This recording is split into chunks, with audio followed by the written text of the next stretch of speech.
Vamos lá. Então hoje nós vamos continuar a nossa série Princípios que fazem um país campeão. Princípios que fazem um país campeão. Hoje nós vamos para a mensagem 3, já tivemos 2 mensagens. E vamos dar continuidade. O nosso texto base está no Salmo 33, versículo 12. Salmo 33, versículo 12. Vamos ler juntos, diz o quê? Feliz a nação cujo Deus é o Senhor. Não, foi muito fraquinho. Vamos de novo. Feliz é a nação cujo Deus é o Senhor. Aí sim, melhorou bastante. Então, a partir daí a gente se inspira para falar de princípios que realmente fazem um país campeão. A gente está torcendo, e amanhã a gente vai torcer de novo pela nossa seleção. Espero que ela vença. Mas nós temos algo muito mais importante do que futebol para sermos campeões. O Brasil é pentacampeão no futebol, mas no que se refere aos princípios bíblicos da vontade de Deus, de ter Jesus como seu Senhor, infelizmente nós não podemos dizer que somos campeões. Então existe coisa muito mais profunda. Futebol é apenas algo superficial, é apenas um motivo de diversão. Mas aqui nessa série eu quero falar sobre algo muito mais profundo, sobre uma vitória muito mais elevada, que é aquela que nós podemos ter com Deus. Então, feliz a nação cujo Deus é o Senhor. O futebol pode fazer esse país ficar alegre alguns dias, mas logo vamos esquecer, basta o jogo seguinte ao campeonato, o jogo de comemoração, de receber as faixas e o Brasil perder e todo mundo já está reclamando de novo. Como aconteceu, não sei se você lembra, em 2002 o Brasil foi pentacampeão e o jogo que era a comemoração do pentacampeonato foi contra o Paraguai aqui no Brasil e o Brasil perdeu e todo mundo ficou reclamando. Era só comemorar, mas já tinham esquecido, porque futebol não gera felicidade verdadeira, gera contentamento momentâneo.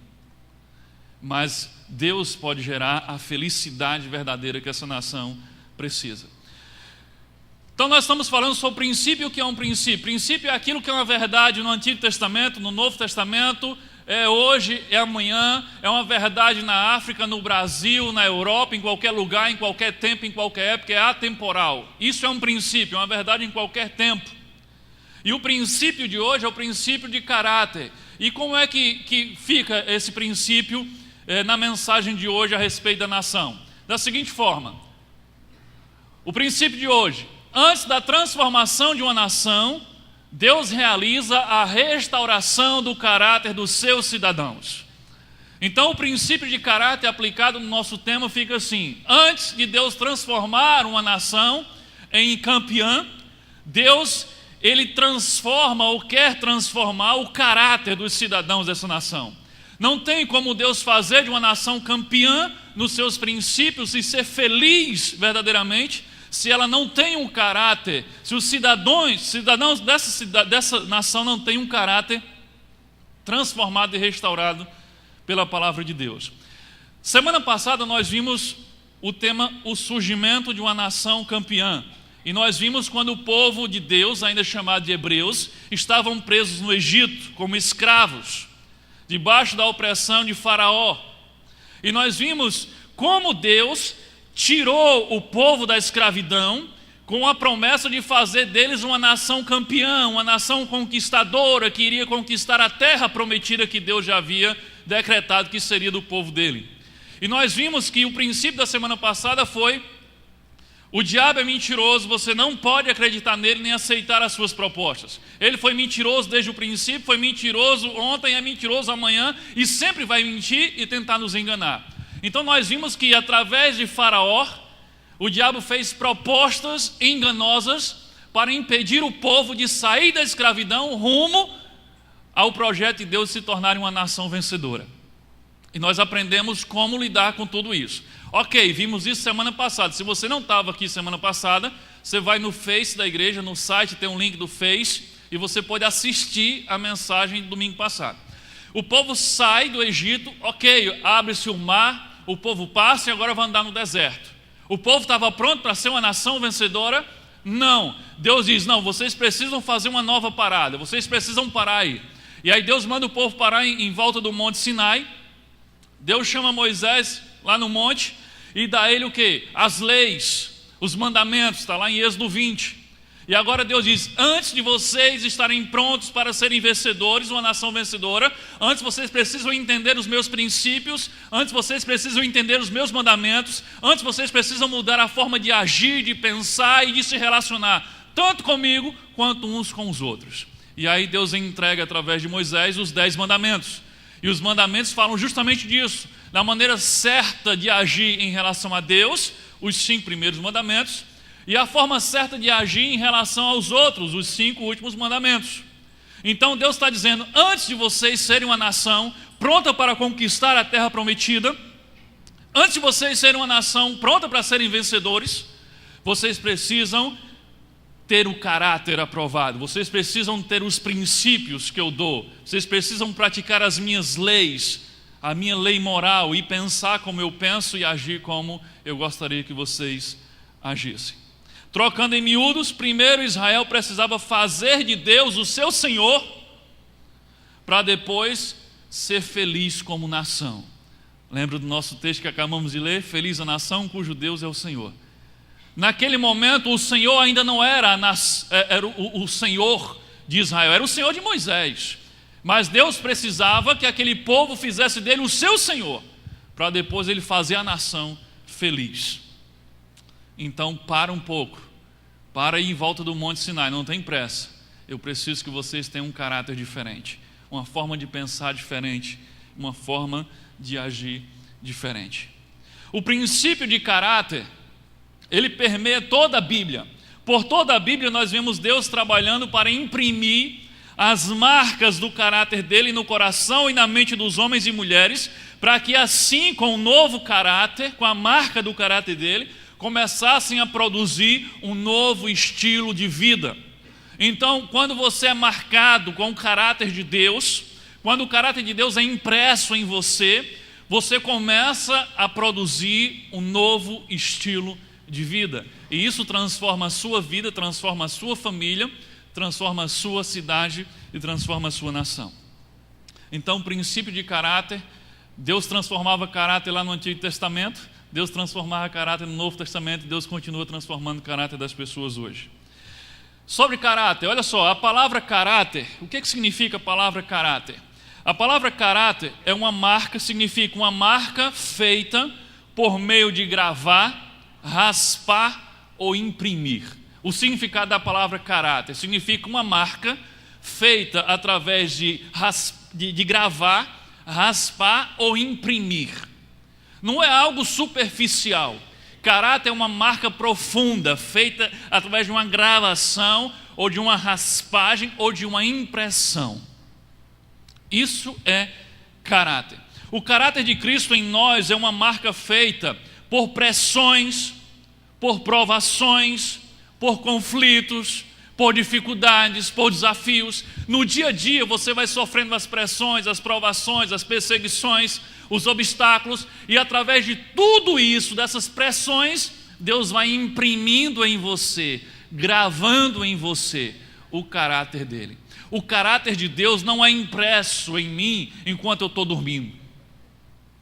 O caráter de Deus não é impresso em mim enquanto eu estou no bem bom, descansando. O caráter de Deus é impresso através das pressões que a gente vai passando e através das provações que nós vamos vencendo em nome de Jesus e pelo poder do Espírito Santo. E aí o caráter dele vai sendo forjado, vai sendo moldado, vai sendo impresso nos nossos corações. Olha o que diz Romanos capítulo 5, versículo 3 e versículo 4. E também nos alegramos nos sofrimentos, pois sabemos que os sofrimentos produzem a paciência. A paciência traz a aprovação de Deus, e essa aprovação cria a esperança. Ele está dizendo que você se alegre com os sofrimentos, mas não é porque você é masoquista e gosta de sofrer. Ele está dizendo porque quando você estiver passando por aperreios, quando você estiver passando por dificuldades, por sofrimento, alegre-se, porque é no sofrimento que produz-se a paciência, e a paciência traz a aprovação de Deus. É no meio do sofrimento que Deus vai tornar você alguém aprovado por Ele. O sofrimento pode desqualificar você, se você não estiver com Deus. mas Ele pode tornar você qualificado, aprovado diante de Deus. E olha só o que diz Gálatas capítulo 4, versículo 19: meus filhos, por quem de novo sofro as dores de parto, até ser Cristo formado em vós. O que Paulo está dizendo aqui é que a impressão do caráter é algo tão profundo, é uma marca tão profunda, que ela gera dor de parto. Sentir as dores de parto até que Cristo seja formado em vós. O caráter de Cristo formado em vós. Então o caráter a que nós nos referimos como um princípio de Deus para a nação, para cada um de nós, não é uma marca superficial. Por isso o processo é doloroso. Por exemplo, para você aprender a perdoar, isso faz parte do caráter de Deus. Para você aprender a perdoar, como é que você aprende a perdoar? Sendo magoado, sendo ferido.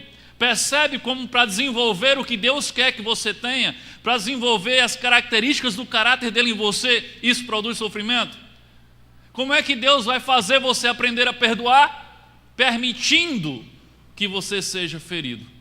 Não é Ele que vai ferir você, basta Ele permitir, porque o que tem de gente à nossa volta querendo nos ferir. Então, você sofre quando é ferido, mas você cresce quando perdoa. É o caráter de Deus sendo impresso em você.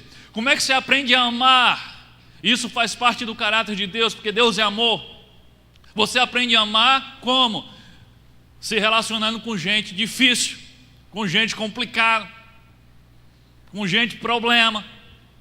Isso traz sofrimento, isso traz dor, isso é estressante. Às vezes é muito complicado, mas é no meio desse alvoroço todo de estar convivendo com gente complicada e gente difícil, é que Deus está imprimindo em você o caráter dele, a capacidade de amar de verdade. Porque você não aprende a amar convivendo com pessoas amáveis, porque até as pessoas ruins amam quem os ama. Como é que você vai aprender a humildade? Você vai aprender a humildade, sabe como? Passando por humilhações. E aí você aprende a ser humilde. Porque ser humilde, enquanto está todo mundo aplaudindo, oh, como ele é humilde, é muito bom. Agora vá se colocar na posição de servo e alguém trata você como servo e você se ofende. Você está precisando aprender a humildade. E às vezes é na humilhação que Deus imprime no nosso coração a humildade que faz parte do seu caráter. Então não é uma marca superficial, é algo profundo, sob pressão. Mas é assim que Deus vai imprimindo em nós o caráter dele. A questão que eu queria que você pensasse é: atualmente, como é que Deus tem trabalhado o seu caráter? Agora, nesses dias, nesses meses, como é que Deus tem trabalhado o seu caráter? Que marca Ele está tentando imprimir em você? Você está deixando Ele imprimir em você? Ou você está fugindo das pressões? Pensa um pouco. Que marcas Deus está querendo imprimir no seu caráter nesses últimos dias? Como nós estamos falando sobre a nação, a pergunta que eu quero pensar agora é: como está o princípio de caráter no Brasil? Até agora não tem para completar isso. Como está o princípio de caráter no Brasil? Bem, você já deve saber da resposta, né? Caráter não tem sido o forte do brasileiro. Claro, salvo as exceções, e tem muitas exceções, mas não é o forte da nossa nação o caráter segundo o caráter de Cristo. Se a gente começar a olhar de cima para baixo, a gente, sabe, se eu fosse citar aqui exemplos de falhas de caráter na nossa nação, tinha que ser uma série inteira só para falar disso. Mas eu posso falar de duas coisas bem recentes e que todo mundo ouviu falar, mesmo quem não queria ouvir falar. Se a gente pensar nos nossos governantes, vem logo a palavra mensalão. Quem já ouviu sobre o mensalão aqui? Era uma espécie de uma mensalidade por debaixo do pano que alguns políticos recebiam para votar no que era para votar e outras coisas mais. dinheiro para patrocinar a campanha e outras coisas mais. Mas até esses dias ainda estavam em julgamento, ainda estão querendo remexer algumas coisas, ainda recursos para serem votados, e o ministro Joaquim Barbosa, que foi quem liderou esse julgamento e fez alguma coisa pela primeira vez no Brasil acontecer na justiça, vai se aposentar agora no próximo mês. E aí só Deus sabe como é que vai ficar lá o Superior Tribunal. Mas ok, mas o mensalão, só em uma fonte lá do VisaNet, houve um desvio de 73,8 milhões de reais. 73,8 milhões só de uma fonte. Só para brincar assim. Isso é só o que foi descoberto assim numa fonte. Para você ter ideia como está o caráter dos nossos governantes. E aí a Copa do Mundo. Quem não ouve falar sobre corrupção na Copa do Mundo? Qual a grande revolta dos brasileiros que estão indo às ruas? É porque eles não querem a Copa? Todo brasileiro queria a Copa. Quase todo brasileiro queria a Copa. O problema é como a Copa está sendo feita no Brasil. E aí eu peguei só um dado. O Tribunal de Contas do Distrito Federal, ele indica que houve superfaturamento, sobrepreço, na construção do estádio Mané Garrincha. O que o Brasil vai jogar amanhã? Quando você for assistir o jogo amanhã, você lembra disso. Aquele estádio ficou no valor de 1 bilhão e 600 milhões. 1 bilhão e 600 milhões. Dava para construir 3 estádios de primeira linha do zero. E lá tinha um estádio e derrubaram para fazer outro. E o Tribunal de Contas do Distrito Federal acusa que desses 1 bilhão e 600 milhões, 431 milhões foi de superfaturamento. Quase um estádio. Na verdade, dá para construir um estádio com 431 milhões. Um estádio de futebol foi para o bolso de gente para poder construir aquele lá. Mas não é aí que eu quero chegar. O problema do Brasil não é a corrupção dos políticos. O problema do Brasil é a corrupção do brasileiro. Porque será que se não fossem aqueles que estão lá e fossem outros, será que fariam diferente?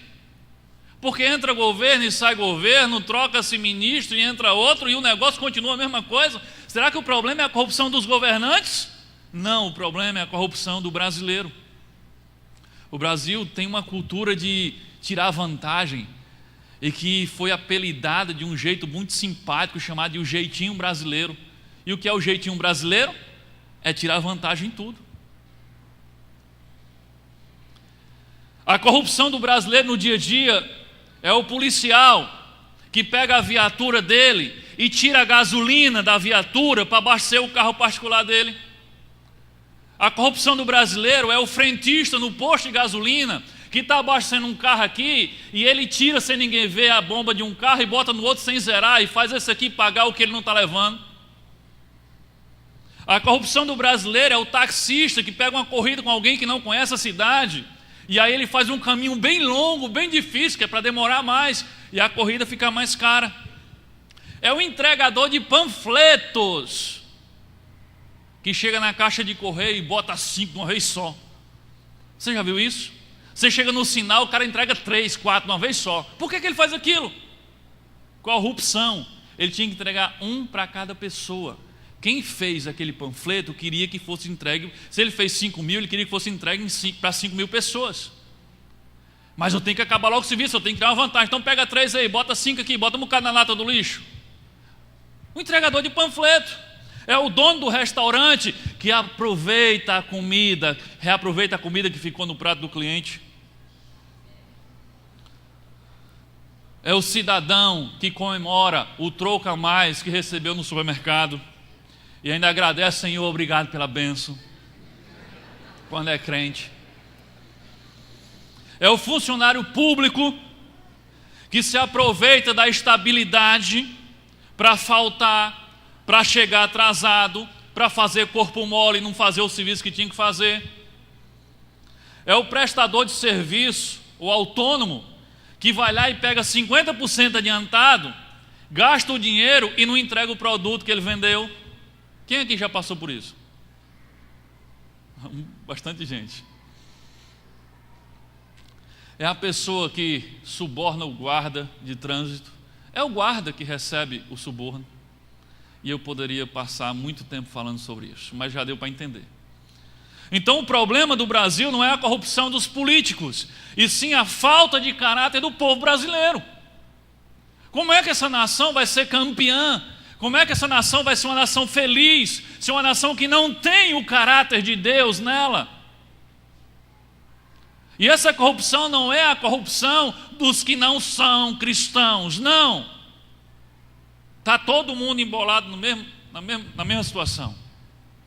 Então, antes de fazer do Brasil um país campeão, Deus quer imprimir em seus cidadãos o caráter de Cristo. Antes de ser feliz a nação, tem que lembrar cujo Deus é o Senhor. Antes de sermos uma nação verdadeiramente feliz, temos que fazer de Deus o nosso Senhor. Para isso precisamos permitir que Ele imprima em nós o caráter de Cristo.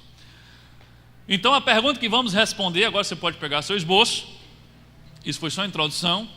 Quais as marcas de um caráter cristão que podem fazer uma nação campeã?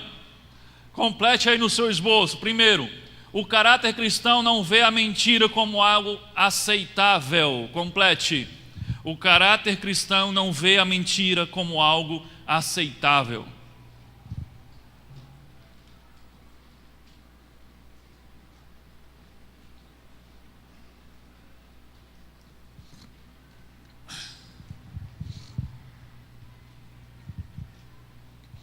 A mentira é algo tão aceitável no nosso meio que temos um dia para ela. Dia 1º de abril, dia da mentira. E aí o que tem de crente mentindo no dia da mentira é brincadeira. É o dia do diabo. É o dia que o diabo faz a festa, porque ele é o pai da mentira. João 8,44 fala disso. Então a mentira é algo tão aceitável no nosso meio que nós temos um dia para mentirmos descaradamente. E achamos que isso é normal. Efésios capítulo 4, versículo 15. Seguiremos com amor a verdade em todo tempo, falando a verdade, tratando com a verdade, vivendo em verdade, e assim nos tornaremos cada vez mais e de todas as maneiras semelhantes a Cristo. Paulo está dando a receita para você se tornar semelhante a Cristo. Como é que você se torna semelhante a Cristo? Vivendo a verdade em todo o tempo, falando a verdade, tratando com a verdade, vivendo a verdade. Assim nos tornaremos mais parecidos com Cristo. Em outras palavras, nós não podemos mentir e ser parecidos com Jesus ao mesmo tempo. Você não pode mentir e ser parecido com Jesus ao mesmo tempo. Eu li sobre uma pesquisa, eu procurei alguns dados sobre pesquisas no Brasil, encontrei algumas coisas. Teve um instituto que fez uma pesquisa no Brasil inteiro, perdendo carteiras. Carteira com R$100 dentro, documento, não sei o que lá, e o cartãozinho com o nome do dono da carteira. E eles fizeram em todos os estados do Brasil. Depois você procura lá na internet, pesquisa sobre honestidade do brasileiro. Eles acharam o máximo, porque 50 e poucos % devolveram a carteira.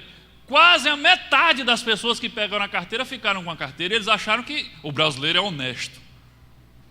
Como? A metade praticamente das pessoas ficaram com o dinheiro, com a carteira? Mas é porque o padrão é bem baixo. Ou então eles já começaram a pesquisa achando que ia ser todo mundo que ia pegar a carteira. Uma pesquisa que o título é "A América está mentindo". A pergunta foi: para quem você tem mentido regularmente? Regularmente. Para quem você mente? Normalmente você mente, assim, costumeiramente. 86% dos entrevistados disseram que mente regularmente para os pais. Oh, os pais então enganados. 75% disseram que regularmente mente para os amigos. 61% disseram que regularmente mentem para os chefes no trabalho. 59% disseram que regularmente mentem para os filhos. 73% regularmente mente para os irmãos, que irmãos de sangue, não são irmãos da fé. O índice também deve ser muito diferente. E 69% dizem que mentem regularmente para os seus cônjuges. Quase 70% dos entrevistados disseram que mentem regularmente para os seus cônjuges. Então não é de admirar que nós tenhamos tantos relacionamentos quebrados, tantas famílias destruídas, porque você precisa de honestidade para manter, preservar os seus relacionamentos. A desonestidade no falar, ela destrói uma amizade, ela destrói um casamento, ela destrói uma família, ela destrói uma nação. Olha o que diz Provérbios 11, versículo 3. A falsidade do perverso levará à destruição. A falsidade leva à destruição. Um detalhe sobre a verdade, na letra A você pode completar aí. Quem tem o caráter cristão diz a verdade sempre. Quem tem o caráter cristão diz a verdade sempre. Como é que seria se seu marido chegasse para você, você que é casada, seu marido chegasse para você, ou sua esposa chegasse para você e dissesse: olha, vamos fazer um trato, eu vou ser fiel a você 6 dias por semana, ok? Semana tem 7, eu vou ser fiel a você 6 dias por semana. É a maioria dos dias, é a esmagadora maioria dos dias. Está tudo bem com você? Pode ser assim? Será que estava tudo bem? Você aceitaria essa proposta? Se você não é fiel o tempo todo, então você é infiel, mesmo que seja só um dia. A mesma coisa se aplica à verdade, à honestidade. Se você não tem integridade o tempo todo, então você não é íntegro. Se você mente apenas 10% do seu tempo, ainda assim você é um mentiroso. Você tem que falar a verdade sempre. A questão, queria que você pensasse, é o quanto honesto você tem sido no seu dia a dia. Nas coisas que parecem pequenas, mas o quão honesto você tem sido no seu dia a dia. Deixa o seu telefone e depois eu retorno para você. Já ouviu isso? Na verdade você não retorna, você só está querendo despistar. Depois eu ligo coisa nenhuma. Mas deixa o seu número, eu vou anotar o seu número.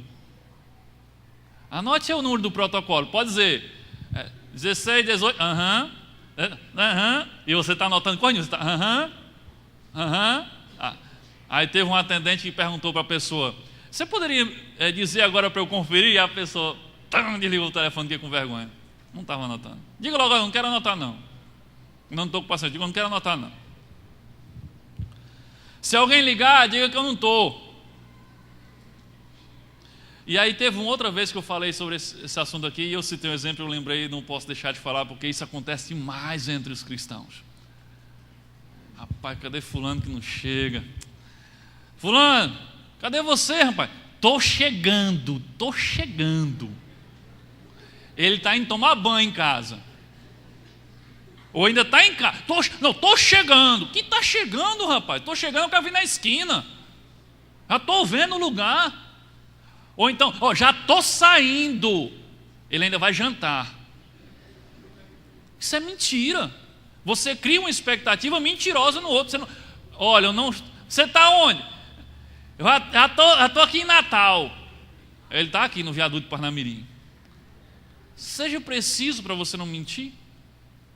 Então a gente se perde com coisas tão bobas. Você não está chegando se você não está chegando. Você não está saindo se você não está saindo.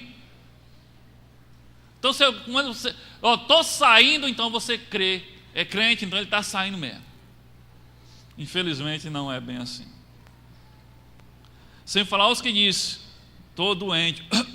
não posso ir trabalhar hoje não. E depois só bênção. Então, mentiras não podem se tornar algo normal ou aceitáveis, porque são filhos do diabo. Letra B. Quem tem o caráter cristão diz a verdade completa. Quem tem o caráter cristão diz a verdade sempre, e quem tem o caráter cristão diz a verdade completa.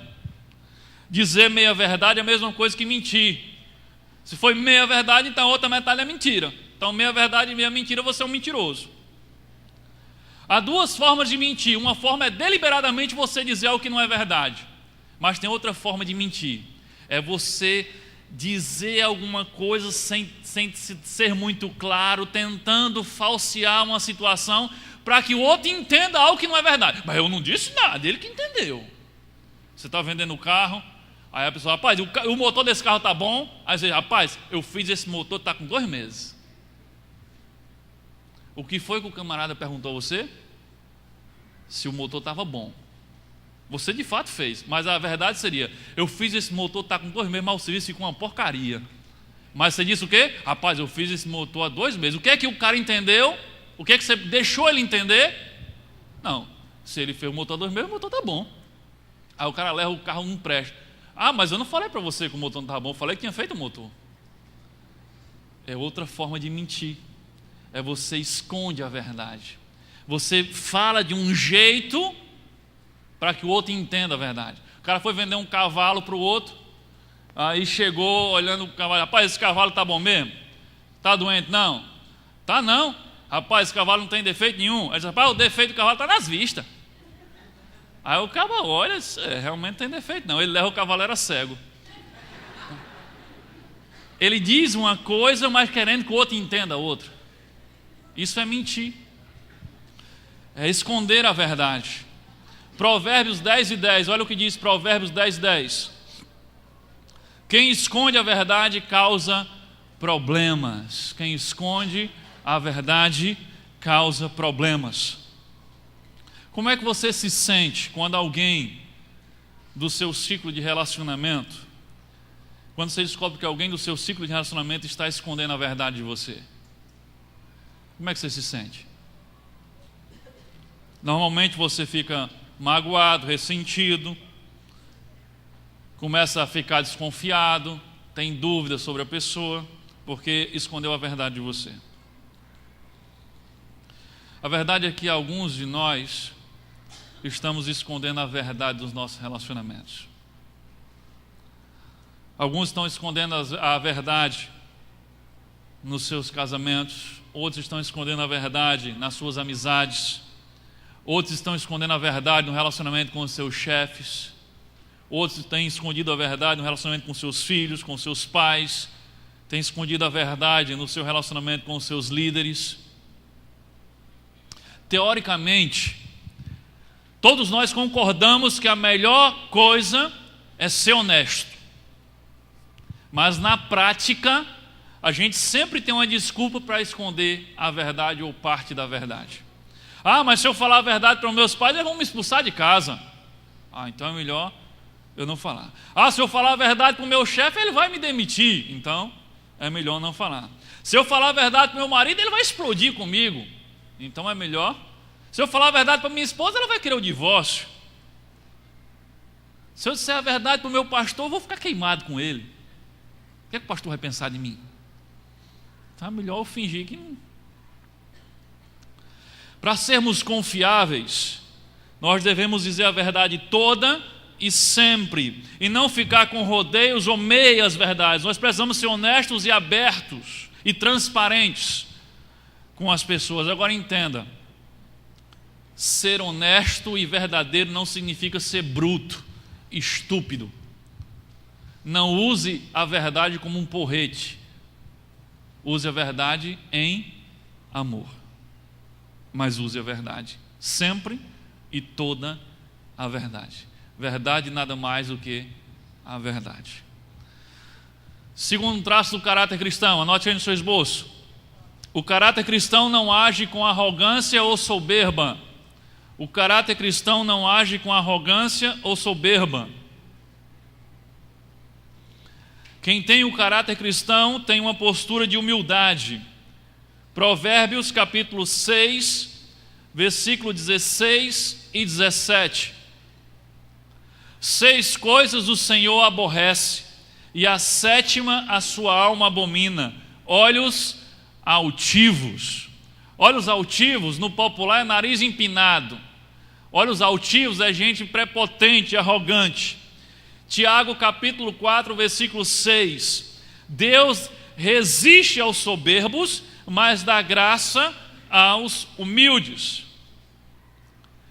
Quem tem o caráter cristão não age com arrogância ou com soberba, ou não é arrogante e soberbo. Agir com arrogância e soberba é o pecado, às vezes faz a gente deslizar a vez ou outra, mas quem tem o caráter cristão não é arrogante e soberbo, não é.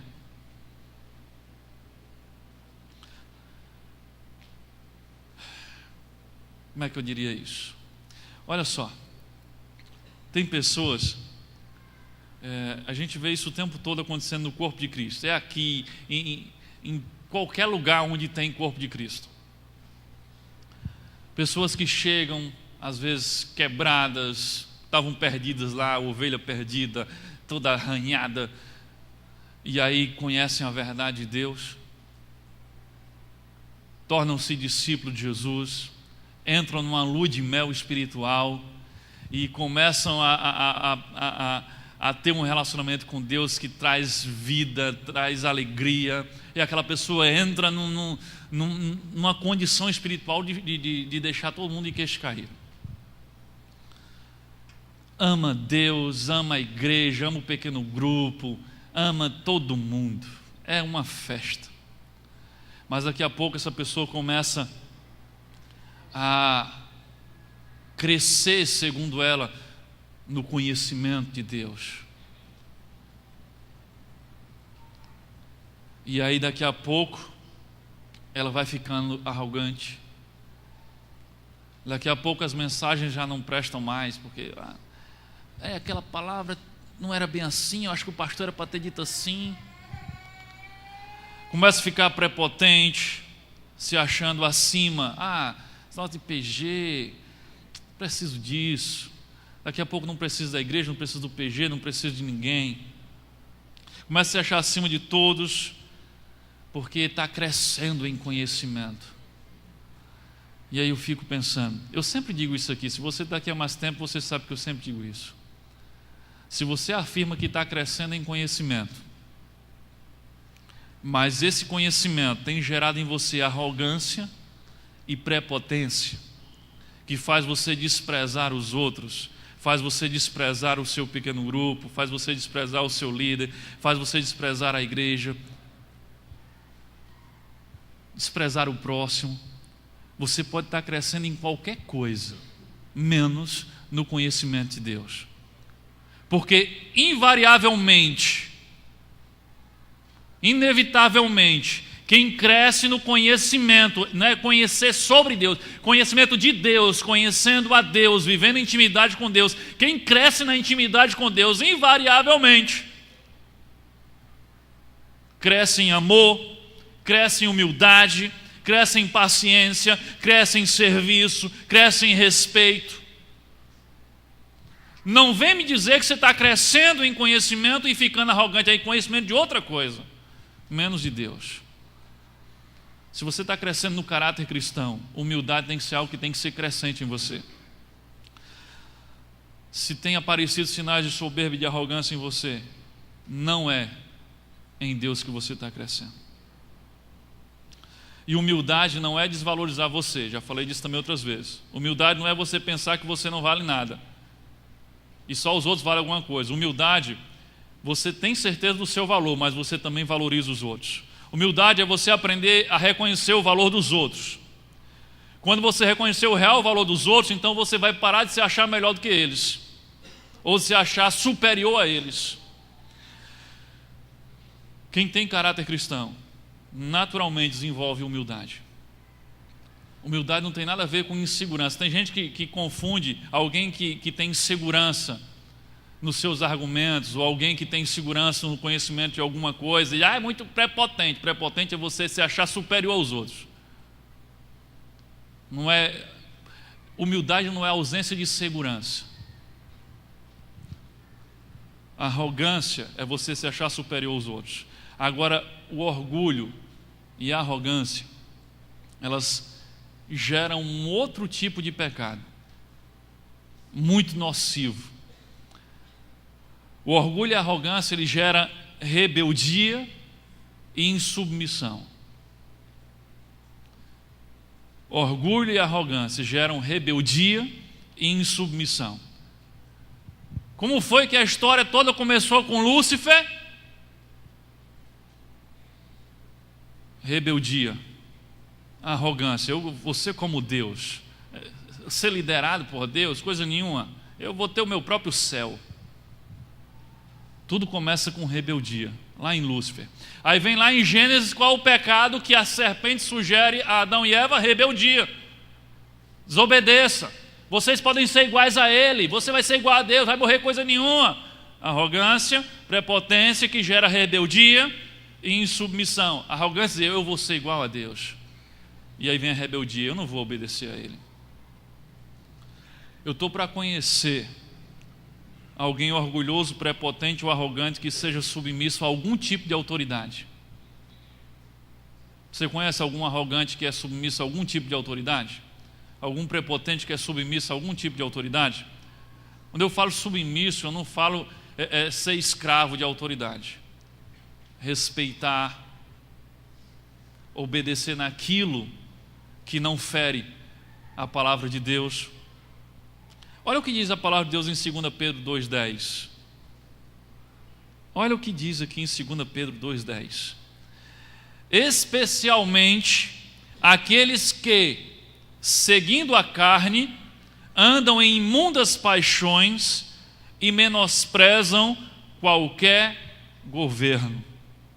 Atrevidos, arrogantes, não temem difamar autoridades superiores. Aqui ele está falando dos atrevidos, arrogantes, são aqueles que menosprezam qualquer tipo de governo. Começa em casa desprezando o governo dos pais. Na escola eles desprezam o governo do professor, do diretor, do coordenador. No trabalho despreza o governo do gerente, do dono da empresa. Na igreja despreza o governo do líder do PG, do pastor, de quem quer que seja. Desprezam qualquer tipo de governo. Tem aversão a qualquer tipo de autoridade. Peraí, é autoridade, eu passo por cima. É autoridade, então não vem me dizer o que fazer, não. Rebeldia. Se eu pudesse dizer que existe um pecado que foi o primeiro, eu diria rebeldia, que foi o pecado de Lúcifer. Arrogância, prepotência que gera rebeldia e insubmissão. Os arrogantes e prepotentes normalmente são pessoas que almejam cargos de liderança onde eles estão, seja no trabalho, seja na igreja, na associação do bairro. Eles querem cargos de liderança, mas normalmente essas pessoas são pessoas impossíveis de serem lideradas. Elas sempre querem liderar, mas elas não servem para ser lideradas por ninguém.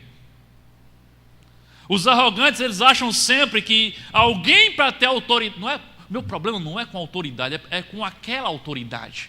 Por causa disso, ok. Os arrogantes, eles acham que alguém para ter autoridade sobre eles precisa ser mais inteligente do que eles. Eu me submeter a essa pessoa que não tem nem o mesmo estudo que eu tenho, não tem. Esse cara é muito mais limitado do que eu. Como é que eu posso estar me submetendo à autoridade dessa pessoa? Então tem que ser mais inteligente do que ele. Para ser autoridade sobre um arrogante, você tem que ser mais velho do que ele. E esse cara está pensando que é mais novo que eu? Não. Pessoa dessa não tem conselho para me dar. Vai me ensinar o quê? Tem que ser mais experiente do que eu. Eu tenho tantos anos nesse setor e essa pessoa tem a metade do meu tempo e quer me ensinar a fazer alguma coisa? Ah, não. Tem que ser mais criativo do que eu, tem que ser mais rico do que eu. O arrogante pensa assim. O cara tem uma posição social elevada e vai se submeter a alguém da classe econômica inferior? Não. O O problema é que o arrogante nunca encontra alguém que esteja acima dele. Nunca encontra. Ele é sempre mais inteligente do que o outro, sempre mais criativo do que o outro, sempre mais experiente do que o outro. E é por isso que ele resiste a todo tipo de autoridade. Para alguém ser autoridade sobre você, não precisa ser mais inteligente que você, só precisa Deus ter dito que ele é autoridade sobre você. A arrogância e a prepotência, ela gera a rebeldia e submissão. E esses pecados, esses comportamentos, eles têm sido a causa de destruição de milhares de famílias, de casamentos e de igrejas.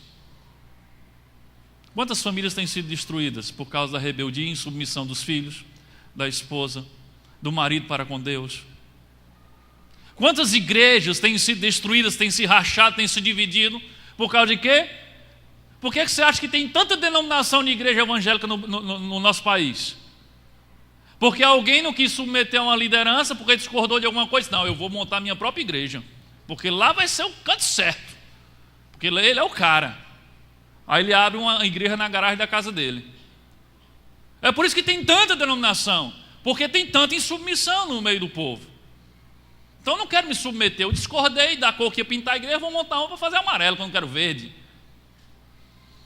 E aí vai gerando divisões, facções, e vai destruindo famílias, casamentos e igrejas. O motivo: arrogância, prepotência, submissão e rebeldia. 1 Pedro 5,6. Olha o conselho de Pedro: humilhai-vos, portanto, sob a poderosa mão de Deus, para que Ele, em tempo oportuno, vos exalte. Quem exalta aqui? Quem exalta? Deus. Quem se humilha? Nós. Eu. O nós não compromete, né? Então entenda, exaltar-se não é função sua. Essa é a função de Deus, que no devido tempo, quando Ele achar que é o tempo, Ele vai te exaltar. A sua função e a minha função é o quê? Humilharmos diante da poderosa mão de Deus. E Deus, no devido tempo, no tempo oportuno, Ele vai nos exaltar. Quem tem o caráter cristão cultiva uma atitude de humildade, não de prepotência ou de arrogância. Aprende a valorizar os outros e entender que você não é superior a eles. Terceira característica do caráter cristão que pode fazer uma nação campeã: o caráter cristão não mergulha na avareza.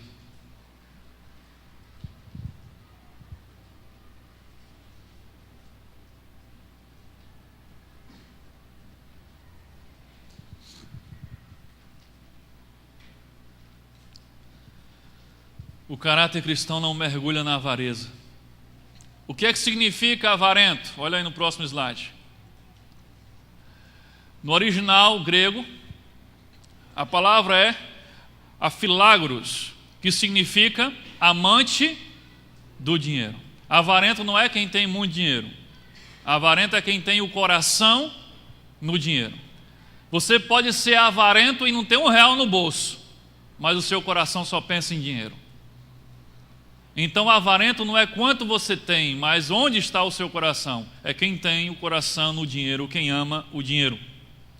O avarento é aquele que ama as coisas e usa as pessoas, e pisa nas pessoas para ter dinheiro.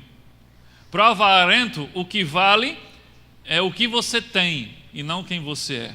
Você é o que você tem. Mas vamos ver o que é que Deus pensa sobre isso. Lucas capítulo 12, versículo 15. E continuou dizendo a todos: prestem atenção, tenham cuidado com todo tipo de avareza, porque a verdadeira vida de uma pessoa não depende das coisas que ela tem, mesmo que sejam muitas. Tenham cuidado com todo tipo de avareza, porque a vida de uma pessoa não depende das coisas que ela tem, mesmo que tenha muitas coisas.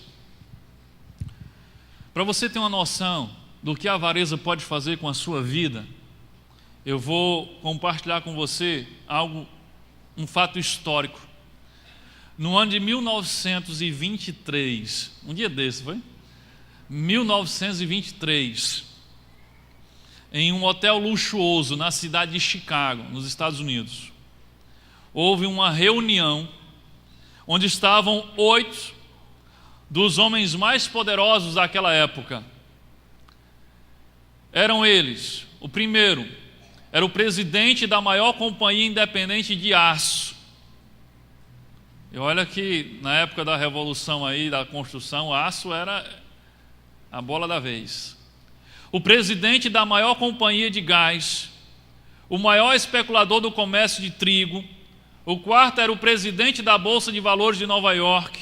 O quinto era um importante membro do gabinete presidencial.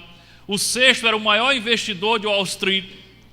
O sétimo era o chefe do maior monopólio do mundo. E o oitavo era o presidente do Banco Mundial. Do ponto de vista de um avarento, do ponto de vista do dinheiro, esses camaradas chegaram no topo. Eles eram os caras. Eles tinham descoberto a mina. Eles sabiam o segredo do sucesso. Quando eles deixaram o hotel, a avareza levou eles para lugares bem parecidos. 25 anos depois desse encontro, como estavam esses 8 homens? O primeiro da lista, não vou dizer de novo, o primeiro da lista já havia morrido, falido, tendo vivido de dinheiro emprestado durante os últimos 5 anos de sua vida. O segundo nome da lista ficou louco. O terceiro morreu totalmente endividado. O quarto foi para a cadeia. O quinto foi para a cadeia e recebeu o indulto da prisão a fim de poder morrer em casa. O sexto suicidou-se. O sétimo suicidou-se. E o oitavo suicidou-se. Isso prova que o dinheiro é um excelente servo, mas é um péssimo senhor. É isso que a avareza pode fazer com a sua vida e com a vida de qualquer um e com a vida de uma nação. Salmo, capítulo 16, versículo 4. Muitas serão as penas dos que trocam o Senhor por outros deuses. E Jesus disse: vocês não podem servir a 2 senhores, a Deus e a Mamon, que era o Deus do dinheiro. Eclesiastes capítulo 5, versículo 10 e 12, olha o que diz: quem ama o dinheiro nunca ficará satisfeito. Quem tem a ambição de ficar rico nunca terá tudo o que quer. Isso também é ilusão. Quanto mais rica é a pessoa, mais bocas tem para alimentar. E o que ela ganha com isso? É apenas saber que é rica. O trabalhador pode ter pouco ou muito para comer, mas pelo menos dorme bem à noite.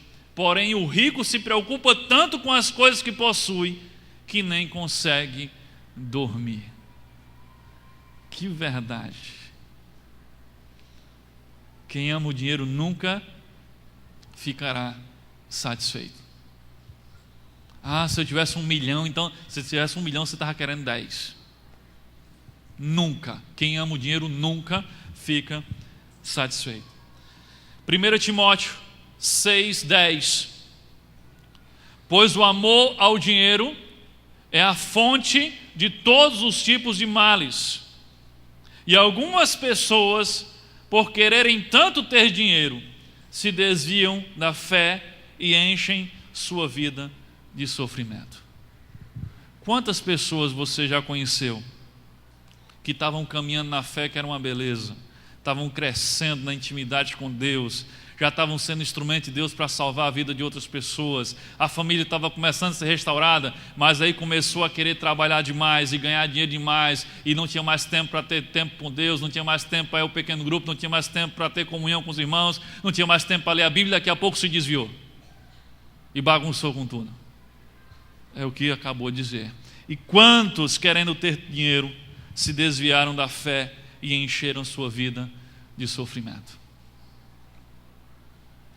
Eu quero encerrar com a frase de Robert Murray, um pastor escocês que viveu no século XIX e morreu aos 29 anos. Mas foi um homem de Deus que disse verdades profundas. Olha o que ele diz sobre a avareza. Pode colocar na tela. Ele diz: estou muito preocupado com os pobres, mas ainda estou muito mais preocupado com você, que é avarento. Não sei o que Cristo dirá a você naquele grande dia. Muitos de vocês sabem que não são cristãos de verdade, porque não amam a generosidade, que é outro traço do caráter de Cristo. Não têm vontade de doar muito e com liberalidade, pois isso exige um coração novo, e o velho coração prefere entregar a sua vida do que entregar o seu dinheiro. Ah, meus amigos, aproveitem bem o seu dinheiro. Façam o máximo que for possível com ele. Aproveitem o mais rápido possível, pois tem uma coisa a lhes dizer: vocês que amam ao dinheiro serão mendigos por toda a eternidade. Essa é uma verdade bíblica. Os que amam o dinheiro nessa vida serão mendigos por toda a eternidade, porque não terão vida eterna, nem vida abundante, nem comunhão com Deus do outro lado da morte. Você não pode ser discípulo de Jesus e avarento ao mesmo tempo. Para concluir, meus amados, para que o Brasil torne-se um país campeão, sinceramente, e aqui é a minha opinião, eu não acho que precisa que os 200 milhões de habitantes vivam esses princípios. Para que o Brasil se torne uma nação diferente, vencedora, melhor, bastava que os 42 milhões de evangélicos vivessem esses princípios.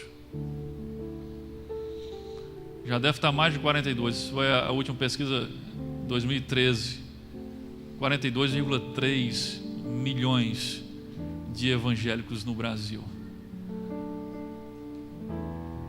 Será que somos uma nação diferente do que quando tínhamos 10 milhões apenas? Não consigo ver tanta diferença.